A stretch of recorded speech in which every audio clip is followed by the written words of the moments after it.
evening. Thank you. Thank you. Good evening. So, thank you. Good evening.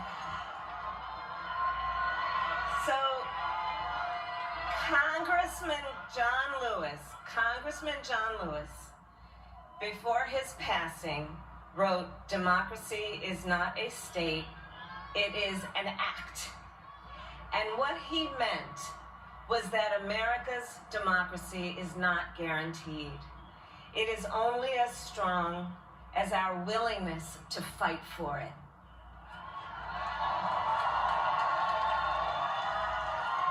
To guard it and never take it for granted. And protecting our democracy takes struggle, it takes sacrifice, but there is joy in it, and there is progress, because we, the people, have the power to build a better future.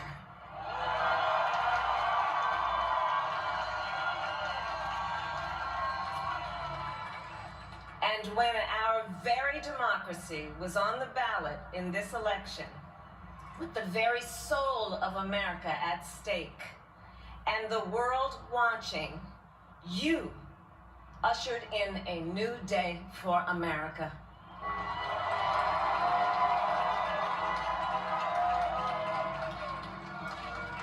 To our campaign staff and volunteers, this extraordinary team, thank you for bringing more people than ever before into the democratic process.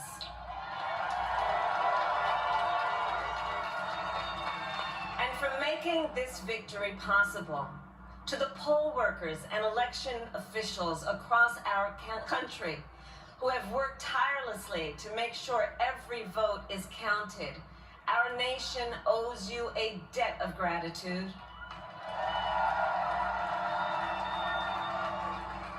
You have protected the integrity of our democracy. And to the American people who make up our beautiful country, thank you for turning out in record numbers to make your voices heard.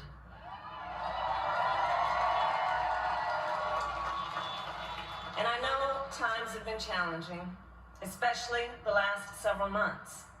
The grief, sorrow, and pain, the worries and the struggles. But we have also witnessed your courage, your resilience, and the generosity of your spirit. For 4 years, you marched and organized for equality and justice, for our lives and for our planet. And then you voted.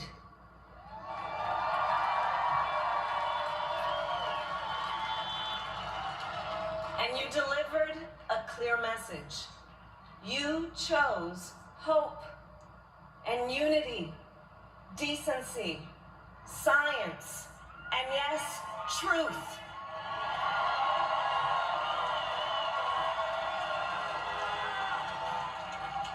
You chose Joe Biden as the next president of the United States of America.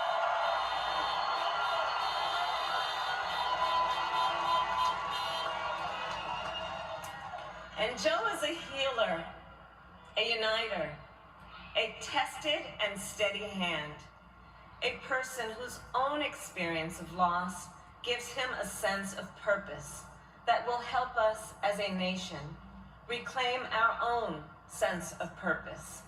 And a man with a big heart who loves with abandon. It's his love for Jill, who will be an incredible First Lady.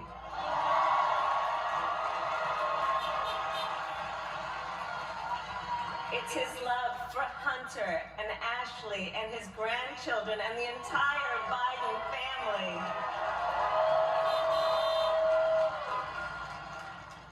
And while I first knew Joe as vice president, I really got to know him as the father who loved Bo, my dear friend who we remember here today.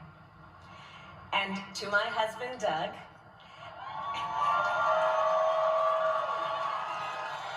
and children, Cole and Ella, and my sister Maya, and our whole family. I love y'all more than I can ever express.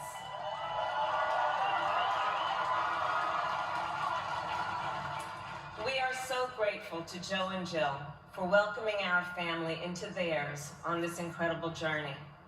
And to the woman most responsible for my presence here today, my mother, Shamala Gopalan Harris, who is always in our hearts.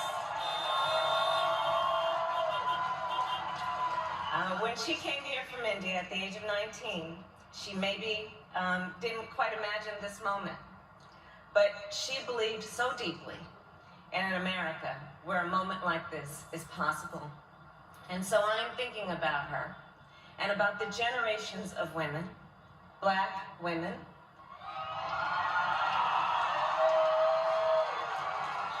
Asian, white, Latina, Native American women, who throughout our nation's history have paved the way for this moment tonight. Women who fought and sacrificed so much for equality and liberty and justice for all, including the Black women who are often, too often, overlooked, but so often prove they are the backbone of our democracy.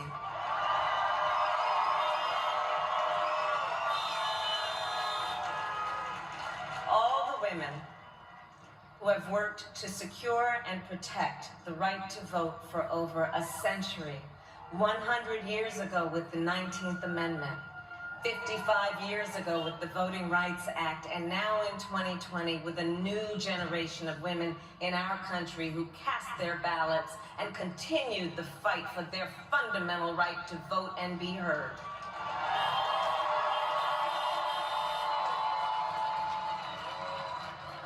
Tonight I reflect on their struggle, their determination, and the strength of their vision to see what can be unburdened by what has been. And I stand on their shoulders.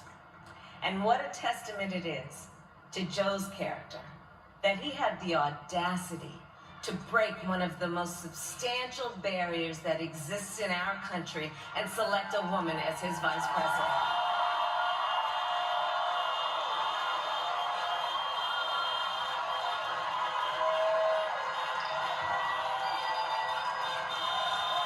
But while I may be the first woman in this office, I will not be the last.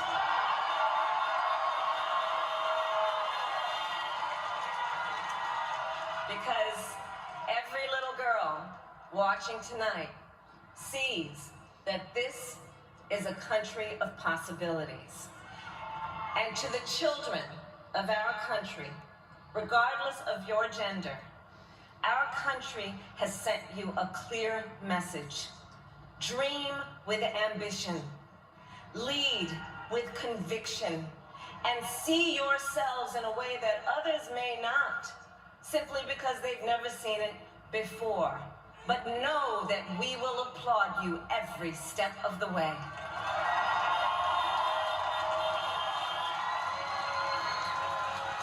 And to the American people, no matter who you voted for, I will strive to be a vice president like Joe was to President Obama. Loyal, honest, and prepared, waking up every day thinking of you and your family. Because now is when the real work begins. The hard work, the necessary work, the good work, the essential work to save lives and beat this epidemic, to rebuild our economy so it works for working people, to root out systemic racism in our justice system and society, to combat the climate crisis, to unite our country and heal the soul of our nation.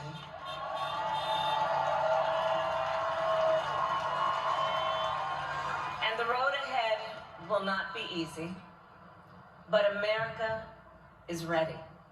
And so are Joe and I.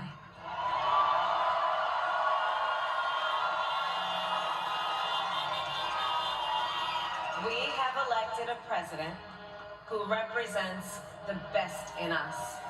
a leader the world will respect and our children will look up to. A commander-in-chief who will respect our troops and keep our country safe. And a president for all Americans.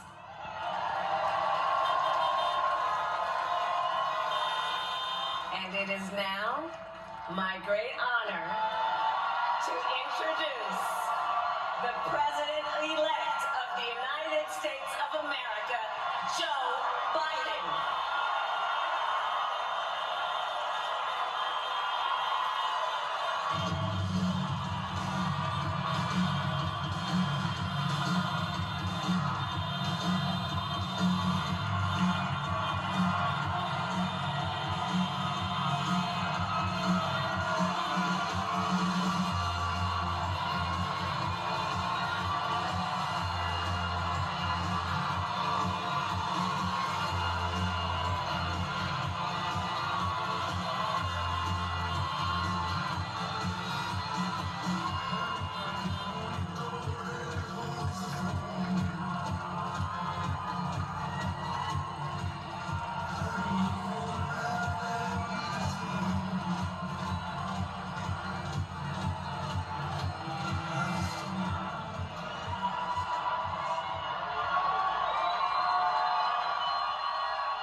Hello, my fellow Americans, and the people who brought me to dance, Delawareans. I see my buddy Senator Tom Carper down there, and I think Senator Coons is there, and I think the governor's around. And is that Ruth Ann? And that former Governor Ruth Ann Minner. Most importantly, my sisters-in-law, my sister Valerie. Anyway. Folks, the people of this nation have spoken. They've delivered us a clear victory, a convincing victory, a victory for we the people. We've won with the most votes ever cast on a presidential ticket in the history of the nation. 74 million.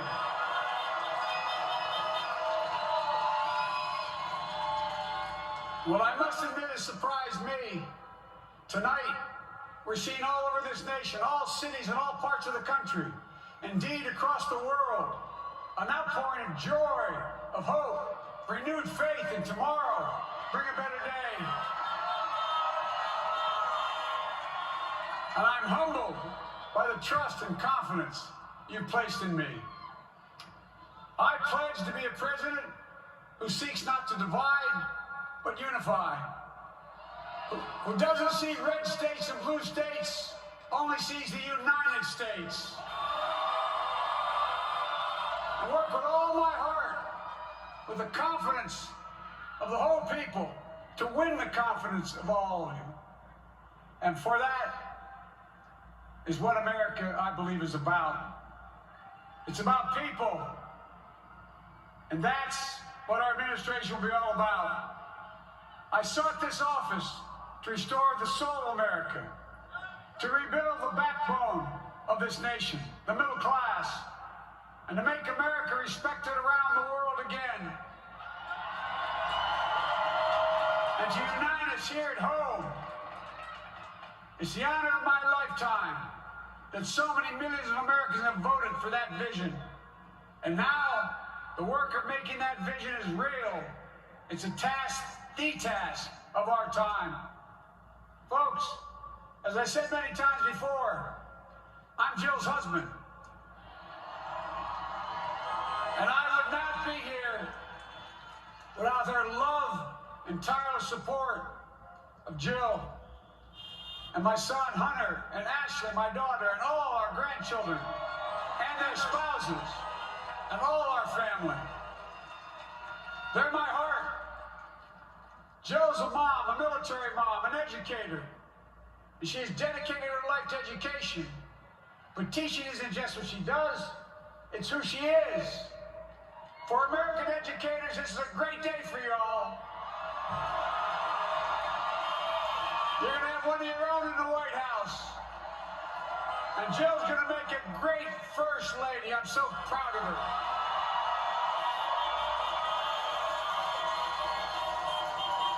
And I'll have the honor of serving with the fantastic Vice President you just heard from, Kamala Harris, who makes history as the first woman, first black woman, the first woman from South Asian descent, the first daughter of an immigrant ever elected in this country. Don't tell me it's not possible in the United States. It's long overdue. And we're reminded tonight of those who fought so hard for so many years to make this happen. Once again, America's bent the arc of the moral universe more toward justice. Kamala, Doug, like it or not, your family, you become an honorary Biden, there's no way out. All those of you who volunteered and worked the polls in the middle of this pandemic, local elected officials, you deserve a special thanks from the entire nation. And to my campaign team and all the volunteers, and all who gave so much of themselves to make this moment possible, I owe you. I owe you. I owe you everything. And all those who supported us, I'm proud of the campaign we built and ran. I'm proud of the coalition we put together. The broadest and most diverse coalition in history. Democrats, Republicans, Independents, progressives, moderates, conservatives, young, old, urban, suburban, rural, gay, straight, transgender, white, Latino, Asian, Native American. I mean it, especially those moments, and especially those moments when this campaign was at its lowest ebb. The African American community stood up again for me.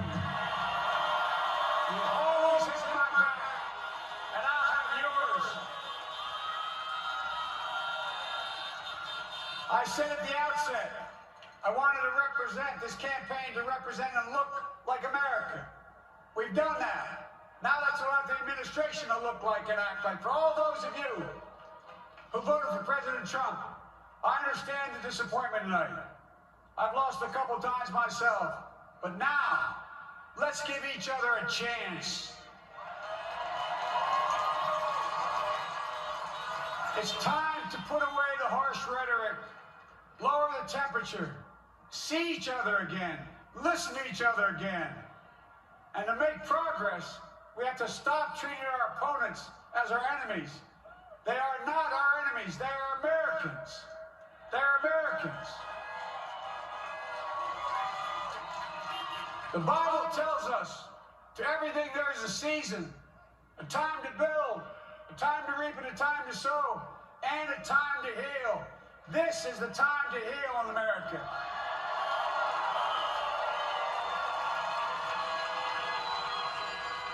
Now this campaign is over. What is the will of the people? What is our mandate? I believe it's this. America has called upon us to marshal the forces of decency, the forces of fairness, to marshal the forces of science, and the forces of hope in the great battles of our time. The battle to control the virus, the battle to build prosperity, the battle to secure your family's health care, the battle to achieve racial justice and root out systemic racism in this country. And the battle to save our planet by getting climate under control. The battle to restore decency, defend democracy, and give everybody in this country a fair shot. That's all they're asking for, a fair shot. Folks, our work begins with getting COVID under control. We cannot repair the economy, restore our vitality, or relish life's most precious moments, hugging our grandchildren, our children, our birthdays, weddings, graduations, all the moments that matter most to us until we get it under control. On Monday, I will name a group of leading scientists and experts as transition advisors to help take the Biden-Harris COVID plan and convert it into an action blueprint that will start on January the 20th, 2021. That plan will be built on bedrock science. It will be constructed out of compassion, empathy, and concern. I will spare no effort, none, or any commitment to turn around this pandemic. Folks, I'm a proud Democrat, but I will govern as an American president. I'll work as hard for those who didn't vote for me as those who did. Let this grim era of demonization in America begin to end here and now.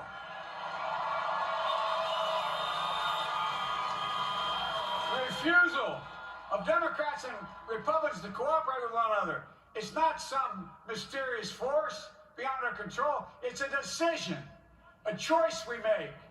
And if we can decide not to cooperate, then we can decide to cooperate. And I believe that this is part of the mandate given to us from the American people. They want us to cooperate in their interest. And that's the choice I'll make. And I'll call on Congress, Democrats and Republicans alike, to make that choice with me. The American story is about slow yet steadily widening the opportunities in America. And make no mistake, too many dreams have been deferred for too long. We must make the promise of the country real for everybody, no matter their race, their ethnicity, their faith, their identity, or their disability. Folks, America has always been shaped by inflection points, by moments in time where we've made hard decisions about who we are and what we want to be. Lincoln in 1860, coming to save the Union. FDR in 1932, promising a beleaguered country a new deal. JFK in 1960, pledging a new frontier. And 12 years ago, when Barack Obama made history, he told us, yes, we can. Well, folks, we stand at an inflection point. We have an opportunity to defeat despair, to build a nation of prosperity and purpose. We can do it. I know we can. I've long talked about the battle for the soul of America. We must restore the soul of America. Our nation is shaped by the constant battle between our better angels and our darkest impulses. And what presidents say in this battle matters. It's time for our better angels to prevail. Tonight, the whole world is watching America. And I believe at our best, America is a beacon for the globe. We will lead not only by the example of our power, but by the power of our example. I've always believed, many of you heard me say it, I've always believed we can define America in one word: possibilities. That, in America, everyone should be given an opportunity to go as far as their dreams and God-given ability will take them. You see, I believe in the possibilities of this country. We're always looking ahead to an America that's freer and more just, ahead to an America that creates jobs with dignity and respect, ahead to an America that cures diseases like cancer and Alzheimer's, ahead to an America that never leaves anyone behind, ahead of an America that never gives up, never gives in. This is a great nation. It's always been a bad bet to bet against America. We're good people. This is the United States of America. And there's never been anything we've been not able to do when we've done it together. Folks, in the last days of the campaign, I began thinking about a hymn that means a lot to me and my family, particularly my deceased son, Bo. It captures the faith that sustains me, which I believe sustains America. And I hope it can provide some comfort and solace to 230,000 Americans who've lost a loved one to this terrible virus this year. My heart goes out to each and every one of you. Hopefully this hymn gives you solace as well. It goes like this. And he will raise you up on eagle's wings, bear you on the breath of dawn, and make you to shine like the sun, and hold you in the palm of his hand. And now together, on eagle's wings, we embark on the work that God and history have called upon us to do, with full hearts and steady hands, with faith in America and in each other, with love of country, a thirst for justice.